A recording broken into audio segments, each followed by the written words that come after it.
अऊज़ु बिल्लाहि मिनश्शैतानिर्रजीम बिस्मिल्लाहिर्रहमानिर्रहीम रब्बि इश्रह ली सदरी व यस्सिर ली अमरी वहलुल उक़दतम मिन लिसानी यफ़क़हू क़ौली।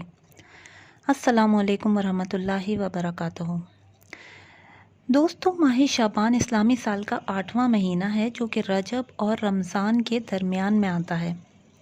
हज़रत अबू बकर रज़ी अल्लाह ताला अन्हु से रिवायत है कि रसूल अल्लाह सल्लल्लाहु अलैहि वसल्लम ने हज के मौके पर खुतबा पढ़ा तो फरमाया कि साल में 12 महीने होते हैं जिनमें से 4 हराम हैं, यानी हुर्मत और अज़मत वाले।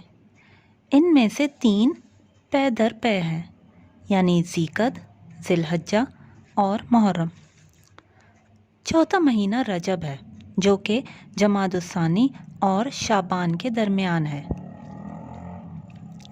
हज़रत अनस रज़ी अल्लाह ताला अन्हु से रिवायत है कि जब भी माह रजब आता तो नबी अकरम सल्लल्लाहु अलैहि वसल्लम ये दुआ मांगा करते थे, ऐ अल्लाह, रजब और शाबान के महीने में हमें बरकत अता फरमा और हमें रमज़ान तक पहुँचा।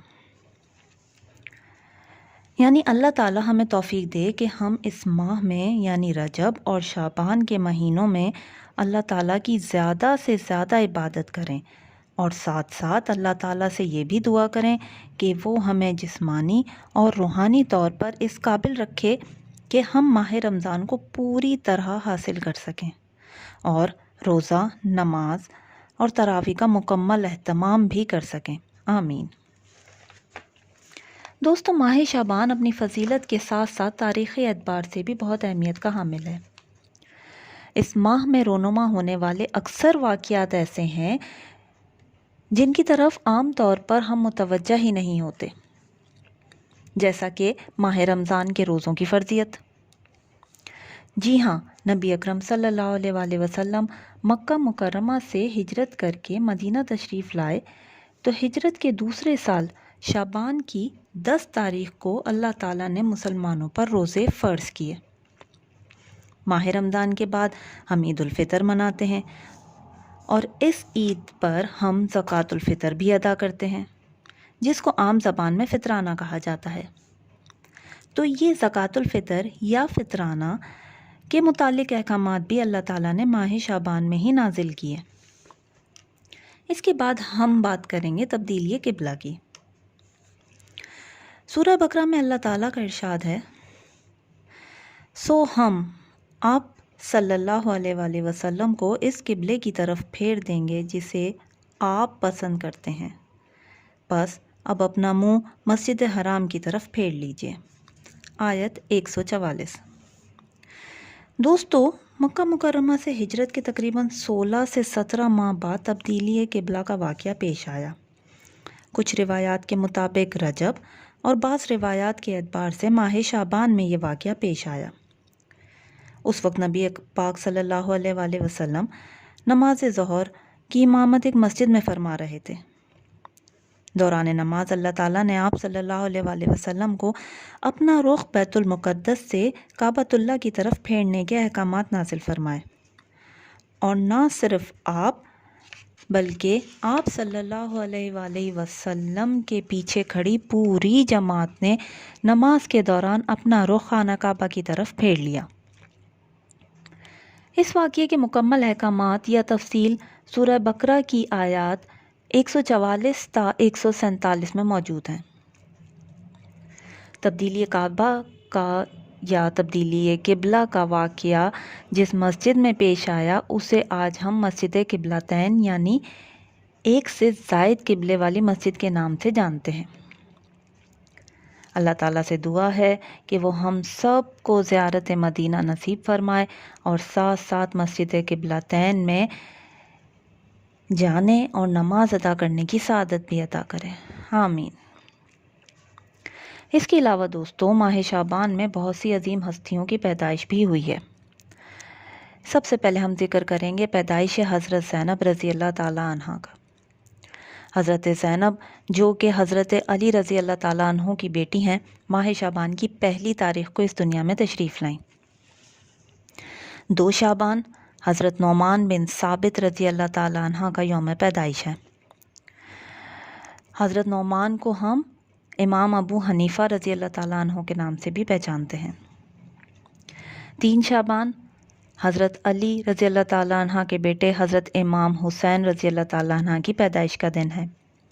5 شعبان اس تاریخ کو حضرت حسین رضی اللہ تعالیٰ عنہ کے لخت جگر حضرت علی ابن حسین اس دنیا میں تشریف لائے۔ 6 شعبان حضرت امام حسن رضی اللہ تعالیٰ عنہ کے بیٹے حضرت قاسم رضی اللہ تعالیٰ عنہ کی پیدائش کی تاریخ ہے۔ اس کے علاوہ اور بھی بہت سے واقعات ہیں جن کا اس مختصر وقت میں ذکر کرنا ممکن نہیں ہوگا۔ دوستو، ماہ شعبان کا ذکر کرتے ہوئے اگر ہم لفظ شعبان پر غور کریں تو یہ لفظ شعب سے نکلا ہے، جس کے معنی پھیل جانا ہے۔ عرب کے رواج کے مطابق اس ماہ میں لوگ زمین میں پھیل جاتے تھے، پانی کی تلاش میں یا پھر جنگ کرنے کے ارادے سے، کیونکہ یہ ایک ایسا مہینہ ہے جو کہ حرمت والے مہینے رجب کے بعد آتا ہے، اور آپ سب کو معلوم ہی ہے کہ چاروں حرمت والے مہینوں میں اللہ تعالیٰ نے لڑائی جھگڑے اور جنگ کرنے سے منع فرمایا ہے۔ دوستو، بے شک ماہ شوال حرمت والے مہینوں میں سے ایک نہیں ہے، مگر اس ماہ کی فضیلت اور اہمیت ہمیں اکثر احادیث سے ملتی ہیں۔ عام طور پر لوگ ماہ شوال شروع ہوتے ہی رمضان کے منتظر ہو جاتے ہیں اور رمضان کی تیاری شروع کر دیتے ہیں۔ اس میں سب سے اہم تیاری روزوں کی ہے۔ اکثر احادیث سے بھی ثابت ہے کہ نبی اکرم صلی اللہ علیہ وآلہ وسلم جتنے روزے ماہ شعبان میں رکھتے تھے کسی اور مہینے میں نہیں رکھتے تھے۔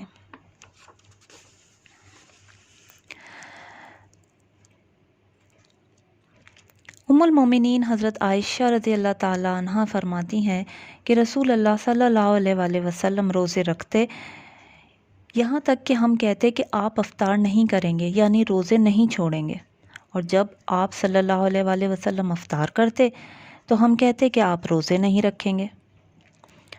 اور میں نے یعنی حضرت عائشہ رضی اللہ تعالیٰ عنہ نے رسول اکرم صلی اللہ علیہ وآلہ وسلم کو رمضان کے مہینے کے علاوہ کسی اور مہینے میں پورا ماہ روزہ رکھتے ہوئے نہیں دیکھا، اور نہ ہی میں نے آپ کو شعبان کے مہینے کے علاوہ کسی اور مہینے میں اتنی کثرت سے نفلی روزے رکھتے ہوئے دیکھا۔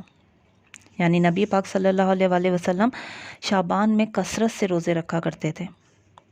حضرت عائشہ رضی اللہ تعالیٰ عنہ ایک اور موقع پر فرماتی ہیں کہ رسول اللہ صلی اللہ علیہ وآلہ وسلم کسی مہینے میں شعبان سے زیادہ نفلی روزے نہیں رکھتے تھے، اور آپ صلی اللہ علیہ وآلہ وسلم فرماتے تھے کہ تمہیں جتنی طاقت ہو اتنے اعمال کرو، کیونکہ اللہ تعالیٰ تمہیں اجر دینے سے نہیں تھکتا، یہاں تک کہ تم اعمال کرتے کرتے نہ تھک جاؤ۔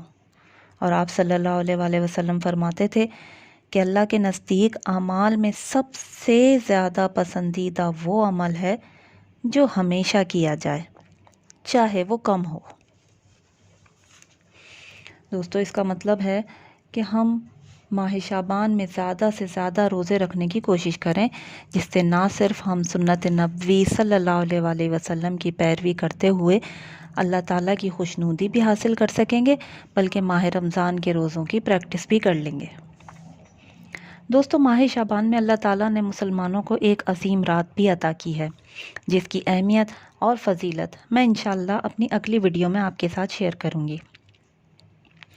آج کی ویڈیو میں بیان کی گئی احادیث میں نے صحیح مسلم، ابو داؤد اور مشکہ شریف سے حاصل کی ہیں۔ اگر ویڈیو پسند آئے تو لائک کر دیں اور چینل کو سبسکرائب بھی کر دیں۔ آخر میں آپ سب سے ایک درخواست ہے، پلیز پلیز پلیز لوگوں میں آسانیاں بانٹیں۔ اللہ تعالیٰ انشاءاللہ آپ کی زندگی آسانیوں سے بھر دے گا۔ دعاؤں میں یاد رکھیے گا۔ اللہ حافظ۔